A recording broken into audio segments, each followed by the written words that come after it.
AI robotics से physiotherapy तो चालू हो ही गया है।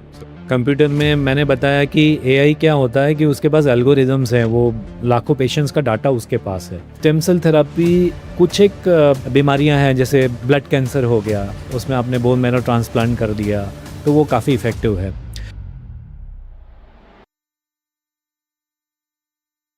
आज की डेट में सर जो ग्लोबल रिसर्च है जी। ये they are moving towards brain computer interfaces, हाँ stem cell therapies and AI driven rehabilitation. जी जी You also heard about Neuralink also. जी। So which of these future innovations do you believe will be the most relevant one, and which can be most accessible in terms of Indian context and Indian patient within next to five to 10 years? जी आ, जो हम अपने सामने देख पाएंगे जो बिल्कुल। Innovations. AI robotics से physiotherapy तो चालू हो ही गया है ना।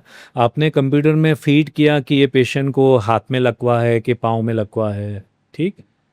कंप्यूटर में मैंने बताया कि एआई क्या होता है कि उसके पास एल्गोरिदम्स हैं, वो लाखों पेशेंट्स का डाटा उसके पास है कि अगर उसको हाथ की कमज़ोरी है, पाँव की कमज़ोरी है, तो किस तरह की फिजियोथेरेपी, कितने सेशंस लेना, कब तक ये सेशंस चलेंगे, तो व्यवहारिकता में आ ही गया है। बात कंप्यूटर ब्रेन इंटरफेस की है, उसमें अभी इनिशियल स्टेजेस में है।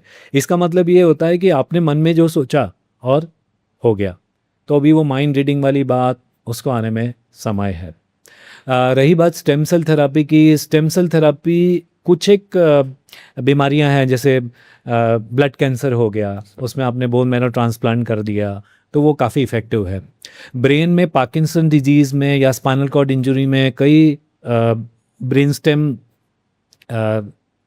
थेरापीज़ की चर्चा हुई, पर ब्रेन में बड़ा जटिल देखा गया कि जब ब्रेन में स्टेम सेल्स डाले गए तो ब्रेन ट्यूमर्स डेवलप हो गए, वहाँ इन्फेक्शंस हो गए, लोगों को फिट्स आ गए। अब आपने खुद ही बोला कि ब्रेन एक नेटवर्क है, तो नेटवर्क का ये मतलब नहीं होता कि कुछ एक सेल्स का गुच्छा है। ब्रेन में सेल्स भी हैं, उनके कनेक्शंस भी हैं, तो सिर्फ एक स्टेम सेल डालने से, न्यूरॉन्स डालने से वो कनेक्शंस तो डेवलप नहीं होंगे। तो ब्रेन में थोड़ा सा ट्रिकी है, क्योंकि ब्रेन में वो कनेक्शंस प्रॉपर डेवलप नहीं हो पाते। स्पाइनल कॉर्ड में कुछ एक केसेस में ज़रूर उनको सफलता मिली है, स्ट्रोक में भी वो लोग अभी ट्राई कर रहे हैं। तो अभी तो मैं बोलूँगा कि स्टेम सेल थेरापी न्यूरोलॉजी के केस में बहुत अर्ली फेज में है। हाँ, फिजियोथेरापी में इसका रोल है और वो चालू हो गया है। ब्रेन कंप्यूटर इंटरफेस मैंने आपको बता दिया, काफ़ी इंटरेस्टिंग कंसेप्ट है, नहीं। और हम अमेरिका वगैरह में सुनते हैं कि वहाँ कुछ पेशेंट्स में चालू हो भी गया है कि उन्होंने कुछ सोचा और अपने सोच से उन्होंने चीज़ें चला दी, कीपैड जला दिए। स्टीफन हॉकिंग्स की बात करो तो स्टीफन हॉकिंग्स बोल नहीं पाते थे, पर उनके जो वोकल कॉर्ड के वाइब्रेशंस हैं, एआई से एक वॉइस सिंथेसाइजर था, तो वो उनके वोकल कॉर्ड की वाइब्रेशन से उनकी आवाज़ बना देता था। तो and that's a very expensive technology. तो आ तो रही है, और इंडिया में अभी आने में टाइम भी लगेगा, and it's very expensive. But I believe sir कि जो करंट टेक्नोलॉजीज हैं अभी हाँ। ना, उससे भी we are at a good level as compare to other developing countries. What's your view sir in this? Are we? India में research and development में हम बहुत पीछे हैं। आपने मुझे बेबाक बात करने के लिए कहा है, तो मैं सर बोल दूं, everyone wants sir, everyone wants that. हाँ, हमारा मिडिल क्लास ज़रूर अब समृद्ध हो रहा है, हमारे पास पैसा आ रहा है, तो हम कर क्या रहे हैं, हम टेक्नोलॉजी बाहर से खरीदते हैं। सॉरी टू से, हमारे यहाँ भी उतना डेवलपमेंट नहीं है। तो बड़ी बड़ी कंपनीज़ हैं, सरकार है, इनको आपस में बैठना चाहिए। सिर्फ न्यूरोलॉजी में ही नहीं, जितनी भी दूसरी विधाएं हैं, हार्ट हो गया, डेंटल ट्रीटमेंट हो गया, आई ट्रीटमेंट हो गया, इसमें रिसर्च करना चाहिए। जैसे आपने सुना होगा आईआईएससी बेंगलोर सर, इसमें अपने इंडिया के सबसे बेस्ट ब्रेन्स जाते हैं, वहाँ एडमिशन ही इम्पॉसिबल है। तो वो लोग कुछ इस लेवल पे काम करते हैं, जो ब्रेन के पाथवेज हैं या ब्रेन और आंखों के कनेक्शन के पाथवेज हैं, वो इस तरह से काम कर रहे हैं। पर फिर मैं कह रहा हूँ, आई एम सॉरी टू से, वो ज़्यादातर जो साइंटिस्ट हैं वो निकल के फिर नासा चले जाते हैं, या अमेरिका की बड़ी बड़ी मेडिकल डिवाइस, ब्रेन ड्रेन अभी भी हो रहा है, तो वो थोड़ा short set states of affair है, सॉरी स्टेट ऑफ अफेयर्स है। तो एटलीस्ट गवर्नमेंट जब इतना अरबों रुपया खर्च कर रही है, इतने बड़े बड़े इंस्टीट्यूट्स बना रही है, आप जाके देखिए। हम तो बस सुना ही है कि वहाँ एडमिशन ही इम्पॉसिबल है, तो आप सोचो कितना बेस्ट इंस्टीट्यूट बनाया होगा, पर उसके बाद क्या? सिर्फ इंस्टीट्यूट बनाना ही ठीक नहीं है, you have to inculcate research and R&D पे खर्च करना पड़ेगा। आपने खुद बोला मेंटल हेल्थ पे 1% खर्च होता है। अपनी कंपनियां जो बड़ी बड़ी कंपनीज है, गवर्नमेंट है, R&D पे बहुत कम खर्च कर रही है। तो रिसर्च पे तो हम बहुत पीछे हैं, इसमें कोई डाउट नहीं है। हम बड़ी बड़ी कार्स की बात करते हैं, हम कार्स ला के सिर्फ असेंबल कर रहे हैं, हमारे पास टेक्नोलॉजीज़ नहीं है। मेडिकल में भी मैं न्यूरोलॉजिस्ट हूँ, 3 टेस्ला MRI आ गया, आप 12 टेस्ला की बात करते हैं, वो हमारे यहाँ कहाँ बन रहा है, हम सिर्फ बाहर से खरीदते हैं। तो R&D में तो अभी बहुत स्कोप है इंडिया में, बिल्कुल एंड सर, होप सो कि ये गवर्नमेंट या आने वाली जो भी गवर्नमेंट्स है वो इसमें काम करे। बिल्कुल सर, एकदम आपने सही बात कही। और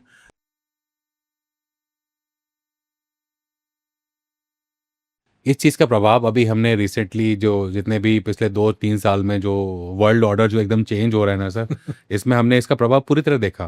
because the country who is having more and more patents, who is having more technological advancement, जी वो अब टेक्नोलॉजी ट्रांसफ़र करने के लिए भी ब्लैकमेल कर रहे हैं वो एक तरीके बिल्कुल। से। एक मतलब आज जैसे आपने एकदम क्लियर कहा कि we are lagging behind, and it's very true fact, and we should काफी एक्सेप्ट पीछे इट। हैं, हम काफी पीछे वी शुड एक्सेप्ट दैट।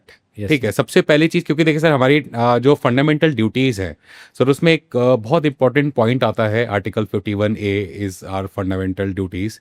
तो फंडामेंटल ड्यूटीज़ में एक पॉइंट आता है to develop the scientific temper. जी सबसे पहले तो हम एज अ समाज, मैं यहाँ सरकार की बात बहुत कम करता हूँ, मैं यहाँ बात करता हूँ सिर्फ और सिर्फ समाज के मानसिकता की।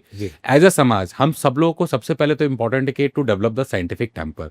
जब हमारे समाज का एक साइंटिफिक टेम्पर डेवलप होगा, तभी वो सरकार को जो है फोर्स कर पाएंगे कि भाई आप जो है रिसर्च एंड डेवलपमेंट पे आप थोड़ा पैसा खर्चा करिए, या इसमें और ज़्यादा हमें प्रोग्रेस वर्ल्ड में सबसे आगे निकलने की जरूरत है सर। बहुत बढ़िया। तो क्या लगता है आपको सर, आज के समय में सर जो वर्ल्ड ऑर्डर जो अभी नया डिफाइन हो रहा है, हाँ तो क्या सही में क्योंकि Indian doctors they are spreaded throughout the world sir. जी यूएस भी, अगर यूएस के मेडिकल हम इंफ्रास्ट्रक्चर की हम बात करें, and we talk about medical infrastructure of European countries also, most developed countries, जी काफ़ी हद तक आपने जैसे अभी एग्जाम्पल बताया IISc से पढ़े हुए डॉक्टर्स का, काफ़ी हद तक दे आर करेंटली मीन्स जो यहाँ के डॉक्टर्स को बहुत अच्छे से संभाल रहे हैं वो, और वो काफ़ी ज़्यादा डिपेंडेंट हैं उन पे। तो वही चीज़ हम as a country, why and how we can do it as a policy maker, क्या आप उनको सजेस्ट करना चाहेंगे? पैसा क्यों नहीं रिसर्च में डालते, अपन वहाँ से चालू करते हैं, क्योंकि रिसर्च में बिलियंस ऑफ डॉलर्स डालना पड़ता है। Research is actually waste of money, क्योंकि वहाँ कई चीज़ों में आउटपुट नहीं आता सर। कोई भी गवर्नमेंट, कोई भी कंपनी रिसर्च तब करेगी अगर वो रिसर्च ब्रेक थ्रू रिसर्च साबित हुआ, या उन्होंने बहुत ही अच्छी रिसर्च की, तब उस पर कोई इंस्ट्रूमेंट बनेगा, कोई पेटेंट बनेगा, और तब जाके वो रॉयल्टी मिलती है और पैसा कमाते हैं। अपनी गवर्नमेंट को वो थिंकिंग डेवलप करना पड़ेगी कि जितना हम R&D में पैसा डालेंगे वो शुरू में लगेगा कि इट्स ए डेड, हमने पैसा डेड एंड में डाल दिया, पर जब उसके रेसिप्रोकेशन आएंगे, जब वो पेटेंट्स हम बनाने लगेंगे, जब हम उनके डिवाइसेस बनाने लगेंगे, और आपको मालूम है कि वर्ल्ड में जो सुपर पावर्स हैं वो सुपर पावर सिर्फ टेक्नोलॉजी बेच के ही बने हैं सर एक्चुअली। तो जब वो गवर्नमेंट सोच लेगी कि हम टेक्नोलॉजी अब डेवलप कर रहे हैं, हम टेक्नोलॉजी खरीद रहे हैं, हम पैसा टेक्नोलॉजी का दूसरे देशों को दे रहे हैं, कितनी पेनफुल बात है। जब वो वन टाइम दे रहे हैं या किस्तों में दे रहे हैं, बार बार दे रहे हैं, और जब हम टेक्नोलॉजी डेवलप करेंगे तो उनको बेचेंगे to will get our money. एक बात और इंटरेस्टिंग बात करना चाहूँगा, just give me 2 please minutes. Sir, please, all your sir. मैं अभी किताब पढ़ रहा हूँ डीप वर्क करके, उसमें यही बताया उन्होंने कि जब पुराने ज़माने में लैपटॉप्स और मोबाइल्स नहीं थे तो आदमी का ध्यान भटकता नहीं था। जब वो कोई रिसर्च करता था तो घंटों वो एक ही काम में, एक ही टॉपिक पे बैठ जाता था, और घंटों बैठने के बाद एक स्टेट ऑफ फ्लो आ जाती थी। स्टेट ऑफ फ्लो मतलब आप अब वो चीज़ें, वो कंसेप्ट जल्दी समझते थे, आपके रिसर्च एंड डेवलपमेंट में आप जल्दी से नई नई चीज़ें, नए नए फार्मूलेज ईजाद करते थे।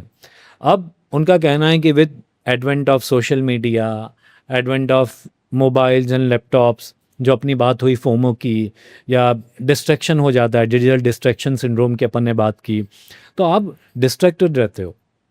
तो रिसर्च एंड डेवलपमेंट के लिए बहुत ज़रूरी है कि मोबाइल बंद होना चाहिए, आपका लैपटॉप्स बंद होना चाहिए, घरों में हम ऐसा बताएं कि बेटा जब खाना खाने बैठे हैं मोबाइल टीवी कुछ भी नहीं चलेगा। बेडरूम्स निषेध होना चाहिए कोई भी तरह के टीवी से, कोई भी तरह के लैपटॉप से, कोई भी तरह के मोबाइल से। हम आपस में कन्वर्सेशंस बढ़ाएं फैमिली में, अपने कलीग्स के बीच में। तो जब कलीग्स टू कलीग इंटरेक्शन बढ़ेगा, नए नए आइडियाज़ का आदान प्रदान होगा, ऑनलाइन की जगह ऑफलाइन मिलेंगे, तो ही रिसर्च एंड डेवलपमेंट होती है। तो ये डीप वर्क के मैंने एकदम जस्ट में आपको बेसिक कंसेप्ट्स बताया कि स्टेट ऑफ फ्लो क्या होता है, डीप वर्क क्या होता है, उसको क्यों प्रमोट करना चाहिए। आज कोई साइंटिस्ट बहुत अच्छा कर रहा है तो गवर्नमेंट को वो समझना चाहिए कि इस फील्ड में अच्छा कर रहा है, उसको अच्छी सैलरी दें, कि उसको सोचने का मौका ही नहीं मिले पैसे का। उसके मेन बच्चे तो सर ये उसके बच्चों के एजुकेशन फ्री कर दें, उसका घर फ्री कर दें। आदमी बाहर क्यों जाता है? यहाँ जो सैलरी मिल से 10 गुना बाहर वाला दे रहा है। बाहर जा सैलरी ज़्यादा दे के भी वो बच्चों के एजुकेशन फ्री कर रहा है। उसको मालूम है कि क्या चीज़ वो इंडिया से लाए हैं, राइट। और रिटायरमेंट, पोस्ट रिटायरमेंट उनको बेनिफिट्स बहुत अच्छे हैं। तो गवर्नमेंट इतना सा सोच ले, जो कि बहुत बड़ा खर्चा नहीं है। आप इतना अरबों खरबों रुपया मिलिट्री में खर्च कर रहे हो। इंडिया का 40% जो बजट है वो मिलिट्री में खर्च हो रहा है। मैं बोल रहा हूँ उसमें तो थोड़ा सा भी कम करके 5% भी R&D में डाल दें तो इंडिया को सुपर पावर बनने से कोई नहीं रोक सकता। बिल्कुल सर, मेरा भी यही मानना है कि दिस टेक्नोलॉजिकल एडवांसमेंट, एब्सोल्युटली, ठीक है, यही डिफाइन करेगा कि who will rule the world and absolutely. Complete जो ग्लोबल ऑर्डर है वो कैसे कहाँ पे आके टिकेगा। तो data is the new gold. Yes, absolutely, क्या बात data is the new gold and it's a new currency. New currency, New that is the currency. New currency, absolutely. Sir बिल्कुल।